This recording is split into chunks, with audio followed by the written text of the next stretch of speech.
Hey, what's up? Dusk here. Sorry I haven't been posting any videos lately. I've just been busy with stream and my part-time job at Taco Bell. But we're back, and I'm going to try and get some kind of a schedule going. And so let's get started with a review of one of my favorite Survivor games, JotunnSlayer.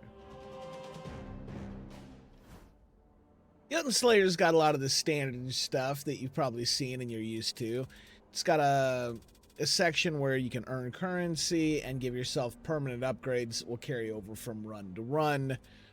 You do that by collecting gold, and then you trade the gold in for skill points, right? And then you can basically apply those however you want. But this is where one of the differences, I guess you want to call it, that this game has. In other games like Vampire the Survivor, you evolve your abilities by getting them to a max level and then opening a chest, usually dropped from like a mini boss or something like that. But in JotunnSlayer, you unlock your evolutions through the tech trees. And you have a tech tree for each class and then a tech tree for each god. Now that might be kind of confusing. What's the difference between a class and a god? Well, the classes are the characters that you play. And as you level up and get abilities, that shoot out all the, missiles and fireballs and whatever, some of those abilities will be god powers.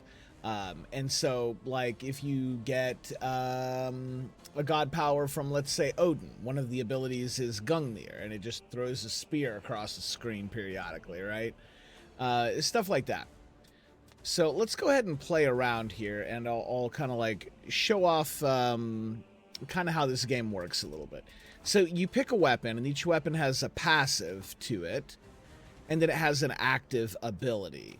So that one has meteors, this one has fire cloak, and then this one has fiery bombs. This one comes with evasion, health regeneration, and then collection range.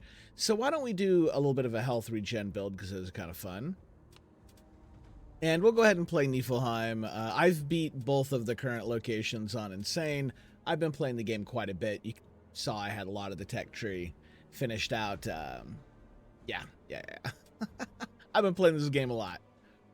So we'll go there. We'll go ahead and put it on Insane. I don't need all these modifiers on there. We'll put Time Rush just to make it a little bit faster. So you fire it up, you go to Niflheim, and what's going to happen is we're going to try and complete a series of objectives.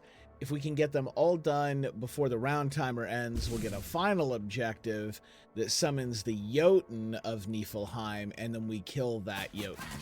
Every realm has its own Jotun. So here's like this big bone golem thing, but when you go to the fire realm, it's a fire giant with a sword. So it's not like just a reskin, it's actually a completely different model and a completely different fight.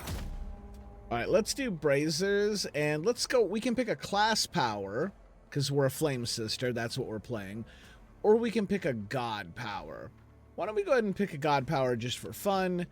Odin's got some cool ones, like Local Ragnarok, which shoots a wave out that basically kills everything. Bosses and mini-bosses aren't killed outright, but they take a ton of damage, so it's just really good. All right, we leveled up again, so let's grab a class skill this time.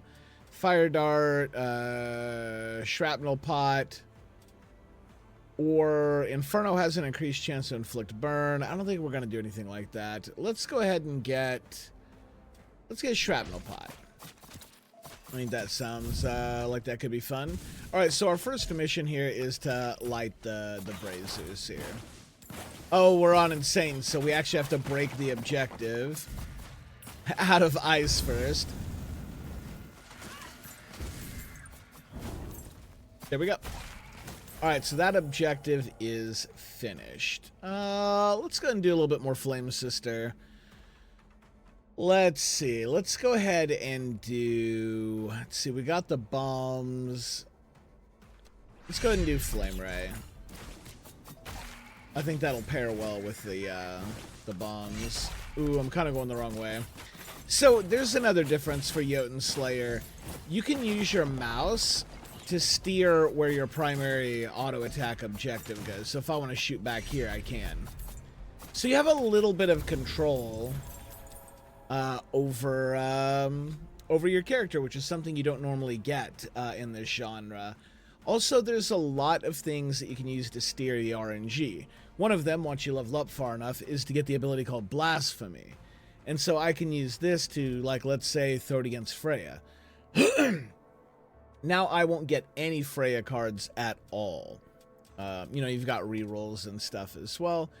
Let's see what we got in here. Blazing Soul can be used more often. Now, I can't remember what Blazing Soul is, so let's go to Overview, where you can check out your class, all your passives, what powers you currently have, and all your passives, and you can mouse over them, and you can see on the far side of the screen where it'll give you a full breakdown.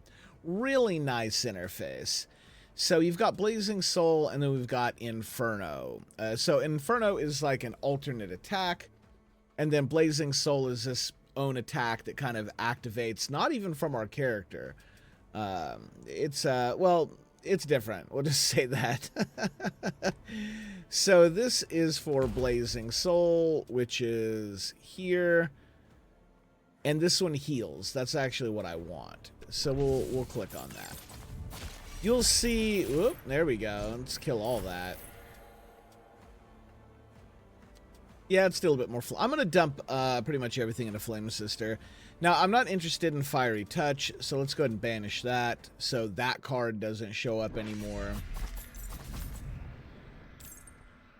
And then we'll grab all this stuff here. All right, objective complete. Looks like we got an archer coming up here. We'll go ahead and make sure that we target this with our mouse. So another thing, not only can you kind of steer the RNG a little bit better, not only can you kind of control where your, you know, your auto attacks go, but you do also have an active ability, and the weapon you have determines what that active ability is. The sword we took gives us a flame cloak, and for a short time, we're basically invincible, so I use it on these objectives to help secure them, right? So there's a lot of strategy in like how you use your stuff. There's a lot of strategy with the RNG. There's a lot of interesting enemies. Those enemies do change depending on what realms. So if you go to the fire realm, you're gonna see different stuff. So like, it's a really well-made Survivor game, especially for being an early access title. They've got a full roadmap out too, which you can check out. So they've already got everything all the way up to their 1.0 launch already like figured out. Like, these devs are really on it. We'll grab Parasite from Loki. Ooh, we get a double choice here. Let's go. Let me click on Overview real quick. Okay, so you can have up to 3 god powers and 2 class abilities. Once you get 2 class abilities, anytime you click your class, you won't see any more god powers. That can help narrow down which cards you get. So now when I click on Flame Sister, I'm either going to get an upgrade for these 2 abilities, or I'm going to get a passive. If I'm hunting for passives, then I definitely want to get these out of the way quickly and then start hunting for the passives. And the same thing for the god powers. Once you have 3 god powers, then abilities will stop showing up for the gods. This can be really useful in certain situations. Like, let's say Thor has a passive that I really want to fish for.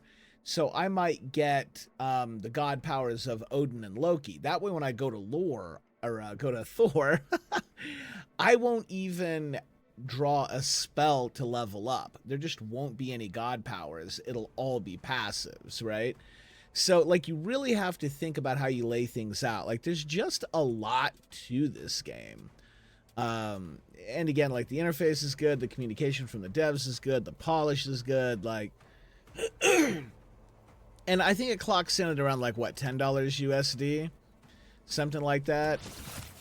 We'll go ahead and get that. We should have... We'll just hit escape here. Now we've got all our god powers. And we're in pretty good shape. All right, we got to light one more brazier. Let's get down here really quick. Looks like it's right here. Use our mouse to control our attacks. And then we might use Flame Cloak if we need to. I don't think I'll need to. Yeah, we will. just to get invincible.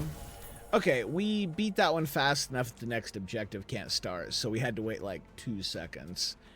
Sometimes you can get like really ahead and you might have to wait like a minute or two, but other times you might be behind and immediately have another objective.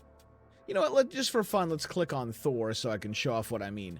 No god powers, just 3 different passives. What sounds good? Like increase god skill damage by 12? Okay.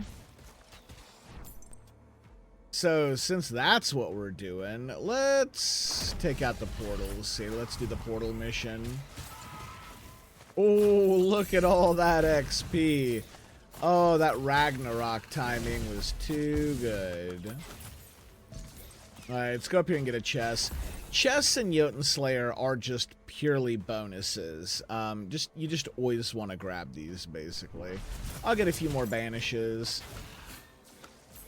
And here's another objective, a portal objective, where we have to kill all the stuff that comes out of the portal, and you can see right here in the middle, it keeps track for us. We got to get to 61. And since we're going to focus on god powers, I'm going to lean away from Flame Sister, and instead let's start leveling up Loki's stuff here. We'll blow our flame cloak, just do a little bit of damage here. And you get the idea, right? Like, yeah, it's a pretty good game. Now, I'm not really going to complete the run. Like I said, I've already beat all the locations on Insane. I'm kind of at the point of just waiting for more content at this point. I think I've even unlocked all the optional cosmetics for every single class. Like, yeah, I put some time into this one. But, yeah, that's pretty much going to sum it up for this one, guys. Thanks for watching. I hope you liked the video, and we'll see you in the next one.